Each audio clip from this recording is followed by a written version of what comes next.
Assalamualaikum warahmatullahi wabarakatuh. Jumpa lagi bersama Capung atau Harman Praja. Kali ini Capung berada di daerah SMA 7, tempatnya daerah Rimbo Kedoi, Kabupaten Seluma. Capung kali ini akan berbincang-bincang pada salah satu putra terbaik Bengkulu, yang mana nanti kita tanya-tanya sama beliau, siapa beliau, di mana tugas beliau, dan banyak hal yang akan kita tanyakan. Tentu Capung kali ini tidak sendiri. Capung ditemani oleh wanita cantik di depan Capung sehari ini. Siapa dia? Kurniawati. Iya, teman-teman Capung, dia adalah Dewi Kurniawati. Dia juga seorang YouTuber Seluma, tapi dia jarang nongol. Oke, sebelum kita masuk ke podcast atau tanya-tanya kepada narasumber kita kali ini, terlebih dahulu Capung akan membacakan biodata beliau sedikit. Narasumber Capung kali ini, beliau bernama Bapak Raden Gamal Tamrin Kusuma MPD. Beliau kelahiran Bandung tahun 1985. Pendidikan formal yang ditempuh oleh beliau SD di Sukamandi, Kabupaten Subang, Jawa Barat pada tahun 1991-1992. SMP di Jambi pada tahun 1997. Terus beliau melanjutkan ke SMA. Beliau bersekolah di Madrasah Tanaswiyah Mahat Al Zaitun, Indramayu, Jawa Barat pada tahun 2006. Menempuh pendidikan magister IPA Universitas Pendidikan Kimia Negeri Jakarta atau UNJ pada tahun 2013. Masih banyak biodata atau biografi beliau yang tidak bisa disebutkan satu. Bapak Gamal, selamat pagi Pak. Selamat pagi, terima kasih Pak Arman sudah diundang. Ya, terima kasih Pak. Ya. Gini Pak, ini panggilnya Bapak, Pak dosen atau siapa nih? Karena kebetulan teman-teman Capung, beliau ini adalah dosennya Pak Capung ini. Ya boleh Bapak aja lah. Bapak aja ya. Gini Pak, Bapak Gamal, boleh diceritakan sedikit Bapak ini sekarang bertugasnya di mana? Ya, saya bertugasnya di Yayan Bengkulu sebagai dosen. Dosen home base-nya program studi Tadris IPA. Kemudian di UT juga saya mengajar sebagai tutor di UT Universitas Bengkulu. Universitas terbuka, dan alhamdulillah bisa ketemu Pak Harman. Dan saya di sini dengan Bu Dewi juga. Tentang perubahan status Institut Islam Agama Negeri Bengkulu menjadi UIN Pak ya, itu benar sekali. Nah, itu bagaimana pandangan Bapak atau pendapat Bapak tentang terjadinya transformasi tersebut Pak? Baik. Jadi transformasi ini merupakan hal yang lumrah ya pada setiap institusi, karena setiap manusia Pak, setiap elemen-elemen yang ada di Indonesia ini, lembaganya pasti ingin menjadi ke arah yang lebih baik. Nah, tujuan transformasi ini tentunya dengan harapan bisa lebih bermanfaat bagi masyarakat Bengkulu. Dengan hadirnya atau transformasi Yayan menjadi Universitas Islam Negeri, maka tentu saja banyak sekali program studi yang bisa hadir ataupun ada dalam rangka memenuhi kualitas sumber daya manusia. Jadi program studinya bisa lebih banyak. Contoh mungkin saya bisa ada fakultas kedokteran ataupun psikologi ya. Nah, ini kan secara resminya sih belum ada ya, secara resminya. Nanti insya Allah Humas Yayan Bengkulu akan menyampaikan statement resmi mengenai program studi apa saja yang akan dibuka. Proposal ke Kementerian Agama sudah banyak program studinya yang diajukan. Salah satunya itu adalah yang saya lihat ya, ada Fakultas Psikologi, dan mungkin yang lainnya ya masih dirahasiakan.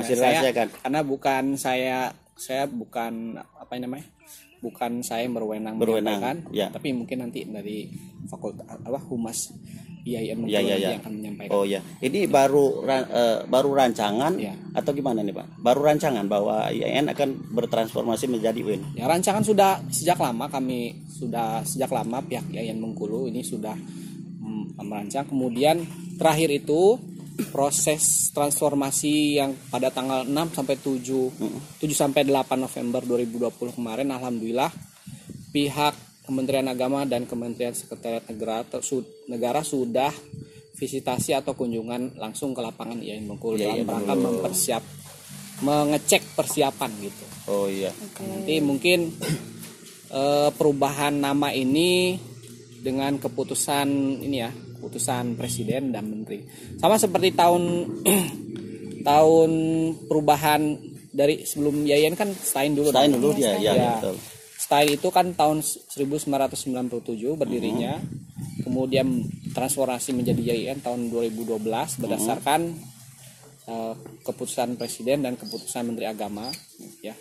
Bisa dilihat di situsnya YIN Bengkulu sendiri. Oke, Pak Kamal.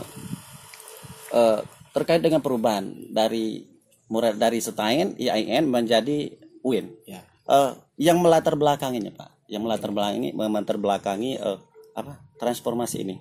Apa itu, Pak, kira-kira, Pak? Latar belakangnya. Jadi ini saya mengamati dari gerakan perkembangan fenomena yang ada di lingkungan kampus.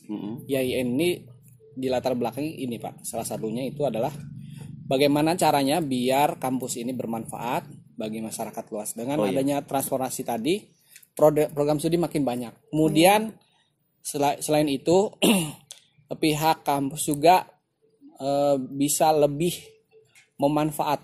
bisa mampu secara mandiri memanfaatkan sumber daya yang ada di lingkungan kampus dan dikelola secara mandiri. Itu harapannya. Itu harapan. Ini masih terkait perubahan, elemen-elemen yang terkait di situ yang terlibat dalam keputusan ini siapa saja, Pak? Tentu saja adalah rektor ya. Rektor YIN Bengkulu, karena yang mengoperasikan atau menjalankan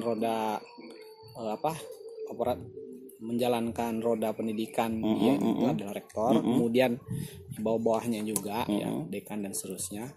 Kemudian ini tentu saja yang selain itu adalah Kementerian Agama sebagai induk dari YIN seluruh Indonesia itu Kementerian Agama. Oke, Pak. Ya. Selain kita berbicara tentang perubahan transformasi dari Stein YIN sampai ke UIN, sekarang saya bertanya sama Bapak Kamal sendiri. Bapak mulai dari tahun berapa mengabdi di YIN? Katakanlah sekarang UIN namanya, Pak. Mulai saya mengabdi di YIN Bengkulu itu sejak tahun 2016. 2016 banget ya. Udah 4 tahun. Udah 4 tahun. Bulan April jadi pengumuman waktu itu ada penerimaan tahun April tahun 2016. Kemudian saya secara resmi berdasarkan SK saya masuk itu TMT 1 September 2016. Oke, kalau di sini magisternya jurusannya IPA. Ya, tentang kimia, Pak. Apakah Bapak di sana ada juga ngajar atau memberikan tutorial di pelajaran lain, Pak? Oh ya, ada. Jadi program studi tadris IPA itu dibuka di YIN Bengkulu ya, dibuka sejak tahun 2016 dan pada saat itulah saya juga penerimaan dosen ada, alhamdulillah saya masuk ya. Nah, program studi S1 tadris IPA ada, jadi saya direkrut mungkin dalam rangka memenuhi kuota dosen yang harus mengajar ya. Jadi alhamdulillah situ ada. Kemudian ya tadris IPA itu sebenarnya outputnya diharapkan menghasilkan guru yang mengajar IPA di SD maupun SMP. Profil lulusannya seperti itu. Oh iya, profil lulusannya seperti itu. Oke, si Dewi ada yang mau ditanyakan lagi? Oh iya, Pak, di sini terkait masih tentang perubahan tadi kan apa saja, Pak, yang harus diperhatikan pada saat perubahan status transformasi tadi YIN menjadi UIN itu, Pak? Saya rasa gini, berarti kan kalau dengan adanya transformasi ini harapannya sumber daya manusia yang mengelola SDM yang mengelola kampus itu bisa mengupgrade di sini, karena transformasi ini kan pasti membutuhkan segala macam upaya dan perjuangan. Jadi kita harus mengupgrade diri sendiri. Misalnya dosen gitu ya, kan dosen itu dituntut untuk tridharma perguruan tinggi, penelitian, pengajaran, sama pengabdian. Nah, berarti 3 komponen ini dosen harus memenuhinya. Kemudian bagaimana caranya dengan cara ikuti seminar, kemudian membuat banyak pengabdian sehingga pengabdian kepada masyarakat, sehingga masyarakat di sekitar YIN Bengkulu maupun di sekitar lingkungan dosen itu sendiri bisa lebih terbantu, atau dengan adanya manfaat ini tentunya membawa manfaat bagi orang banyak gitu. Oke. Ya, itu dari sisi dosen ya, mungkin dari tenaga pendidikannya tentu pasti berbeda lagi. Oke, lanjut Pak. Dengan berubahnya ini yang ketiga kali Pak ya, yang ketiga kali perubahan dari STAIN YN menjadi UIN. Harapannya Pak, harapannya ke depan baik dari segi tenaga pendidiknya maupun dari segi mahasiswanya, atau ke depan harapannya seperti apa Pak terkait dengan ini UIN ini Pak? Ya, harapannya dengan adanya transformasi menjadi UIN ini, harapan saya pribadi ya, harapan saya secara pribadi tentunya bisa menghasilkan kualitas yang bagus untuk mahasiswa keluar dari sana nanti gitu Pak. Jadi input mahasiswa yang masuk bisa lebih baik karena dengan adanya proses seleksi. Kemudian dengan adanya UIN tentu saja sarana dan prasarana bisa lebih ditingkatkan ya. Sarana lebih ditingkatkan sehingga proses penggodokan mahasiswa di kampus tersebut bisa lebih baik dan outputnya pun memiliki kualitas yang berdaya saing tinggi gitu. Jadi ketika mahasiswa itu sudah lulus, kemudian pergi ke daerah masing-masing, baik itu ke Muko-Muko maupun ke Seluma khususnya, kemudian ke Bengkulu Selatan dan seterusnya gitu ya Pak. Bisa memiliki ini ya, kualitas sumber daya manusia tinggi. Jadi mungkin ada yang mengajar di sekolah-sekolah, jadi memiliki pengetahuan yang luas, sehingga ada transfer ini knowledge atau transfer ilmu pengetahuan yang mumpuni. Ya. Jadi oke teman-teman Capung, intinya pada dasarnya dengan harapan itu nanti mahasiswa yang keluar dari atau tamatan atau jebolan dari UIN ini selain mampu bersaing di dunia luar, jadi anak-anak yang keluar dari UIN ini atau jebolan dari UIN ini mampu menjadi pribadi yang lebih baik gitu Pak ya, dengan kualitas Islam yang lebih baik. Karena UIN kalau nggak salah artinya Universitas Islam Negeri ya Pak ya. Karena salah satu di Indonesia ini adalah agama terbesarnya adalah Islam. Untuk itulah mungkin UIN itu berdiri untuk mendidik anak-anak penerus bangsa kita agar tidak jauh dari Sang Pencipta gitu Pak ya. Pada dasarnya gitu Pak ya. Oke Pak Kamal. Terakhir nih Pak Kamal, seandainya ada kawan-kawan Capung di luar sana yang saat ini atau sebentar lagi akan tamat SMA, kalau seandainya mau masuk UIN itu Pak ya, ke tempat Bapak ngajar saat ini, apa-apa yang perlu dipersiapkan oleh anak-anak atau teman-teman Capung di luar sana Pak?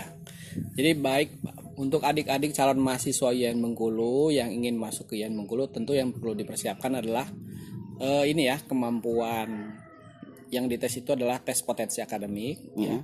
Kemudian kemampuan saintifik, dan yang terakhir itu adalah pemahaman terhadap agama dan pelaksanaannya. Jadi ada tes ngaji, ada tes ibadah ya, tes beribadah, bisa nggak sholat, wudhu dan seterusnya. Oke Wi, masih mau ditanyakan sebelum kita akhiri? Ya cukup sepertinya. Ya.